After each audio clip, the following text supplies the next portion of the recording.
welcome to Driving to the Hoop Basketball Diaries. Today I wanted to do a video on my 3 favorite players of all time. Not necessarily the greatest, but my 3 favorite players. Vastly different in their styles, how they played, how they were productive in different ways. There was a couple of kind of honorable mentions that players I really liked a lot. I'll just give a quick shout out to Dennis Rodman, Charles Barkley, Julius Erving, Magic Johnson.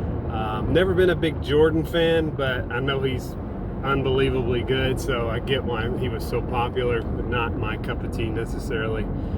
So those guys are kind of honorable mention. But my 3 favorite, though, I'm going to start with a guy who, to me, is as good a small player, if not the best little guy ever. As much as I love Isaiah, Stockton, Nate Archibald, those are great players. But to me, hands down, it's Allen Iverson when you're talking about a guy who could take over a game like no other. I mean, he was the toughest player I've ever seen. Played through injuries, great streak shooter, led the league in scoring 4 times, which is crazy for a guy his size. And up until that point, only George Gervin, Wilt Chamberlain, and Michael Jordan had led the league in scoring as much or more times as him. So really just a volume scorer who could give you buckets. Had an unbelievable 2001 season when he won MVP, which he much deserved.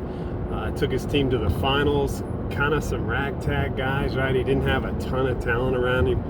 Best player on his team other than Iverson was Mutombo, a Hall of Famer. And then what was it, like Aaron McGee? I think he won 6-man that year. And then he had a couple of guys that maybe some fans remember, like Eric Snow and George McLeod. And I think Matt Geiger was on that team. Just a, kind of a Cinderella type story where they go through the playoffs and he's just putting up crazy numbers in the playoffs against Toronto, and I think they played Milwaukee as well. And just an amazing player. Had the greatest ball handling skills up until that point anyway we'd ever seen. He could go the bucket, he could fade off that screen and hit the fall away 3. I mean, he was just, when he got it going, he was unstoppable. And it was so much fun to watch. Led the league in steals a couple of times. Just a great player. My next guy, totally different in most aspects of his game. Iverson could pass, and he could play point guard, kind of a combo player. But my next guy is George Gervin, who to me was like the quintessential 70s. Like if you were to draw a caricature of an NBA basketball player from the 70s, you'd either draw Julius Erving or George Gervin, right? These tall, lanky, skinny guys that could just hit shots from anywhere. They were so smooth. And Gervin personified all that. And he was always my favorite scorer. Just the way he shot the ball, the finger rolls that everyone talks about. But he was such a much more of a player than a finger roll artist. Like, he did make a lot of those shots, but his mid-range jumper was just automatic. He shot over 50% from the field for a guy who averaged, I think, 26 a game roughly for his career. That's pretty amazing for an outside player. Not a defensive hawk, but a guy that could get you some blocks. He actually, when he retired, he was the all-time shot block leader amongst, I think, at least shooting guards, but probably all guards, I'm sure, at that point in his career. So I'm sure Jordan later surpassed that and maybe some others. But not a bad defensive player, but he wasn't going to lock anybody down. He was deceptively explosive. He could go to the rim. He could hit bank shots, either hand, ambidextrous. There's a great shot he makes over somebody, and he hits it so high off the backboard it looks like it's going over the backboard, just barely tips it, and of course it drops right in because he was a pro, right? Super cool dude, and no pun intended, I know he's the Iceman, but just a really laid back kind of guy. From what you see in interviews, I've actually had some interactions with his son on social media. He's a super cool guy. down to earth. His name's G. Gervin. You may remember him. He played at Houston. I thought he was going to go to the NBA. I really did. He was that good. Just a smaller version of his dad, really, in a lot of ways. He could fill it up, too. But great family from what I can tell. Super cool guy. Always wanted to be like George Gervin, that kind of laid back, just relaxed player on the floor, but no one could do it like him. And then my last guy I'll talk about, and real quick, if I can go back to Gervin, I just want to touch on a couple of things with him. That he never won MVP award, but I always felt he kind of got robbed in '78 in voting. Bill Walton won MVP that year, and he was second. Gervin was second. Bill Walton only played in 55 games. Yeah, he was super valuable to that Portland team, and they won the championship the year before.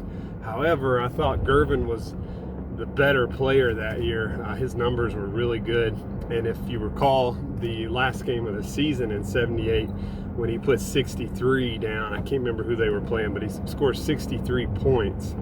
And that is, you think, well, a lot of guys scored 60, but did they score 63 points in 33 minutes? That's insane. He had 59 at the half. I think he could have got into the 70s or 80s. But he sat himself because people say, well, he was a ball hog. Well, he wanted to win. He was trying to get into the playoffs, and they were a lock at that point, but he didn't want to get injured going into the playoffs. So he sat, and an amazing part of that game is he scored 33 points in one quarter, and that's like an outstanding game. If you have 33 in a game, that's amazing. But imagine having 33 in a quarter with no three-point line. It was a record for a long time, and I think it still kind of should be a record. But anyway, that 78 season, I think he got robbed of MVP, and he probably should have. I think he should have went on and tried to get 80 or more. If you look at it mathematically, he could have scored 100. Would he have scored 100? I doubt it, being a guard, but you never know. He was that good, and he had it going that night. So just one more thing on Gervin there. I apologize for backtracking there. So my last guy here, he's certainly not my third favorite player, but he's not necessarily my favorite player, is Larry Bird, a guy that he did score, but he also kind of had that team concept where he was diving on the floor. He was getting a lot of assists, super clutch. He could come up big in the fourth, and he could hit game winners, and he could hit clutch shots with 20 seconds left, and go ahead kind of shot situations. So great deep shooter. Won the first three-point shootouts, but a lot of people just remember him as a three-point shooter, and realistically, I don't think he ever made 100 threes in a season, which by today's standards, most centers are making 100 threes in a season. So just all-around, offensively, all-around really good player. Underrated defensively, probably. He has a couple of second-team awards, all defensive second team awards. He won a couple of times, so not a slouch on the defensive end, but certainly not a lockdown defender. Known as a team defender, you can define that however you'd like. 3 MVPs, 3 consecutive MVPs, I should say. He was, outside of those 3 seasons he won MVP, he was 4 times, he was second in MVP votes, and then another time he was actually third. So 5 times he was in the top 10 for voting, and if you count the 3 he won, it's really 8. So just a great player. Probably the best player of the 80s. A lot of Magic fans might deny that, and even some Jordan jockers might get on that and say, no, Jordan was the best.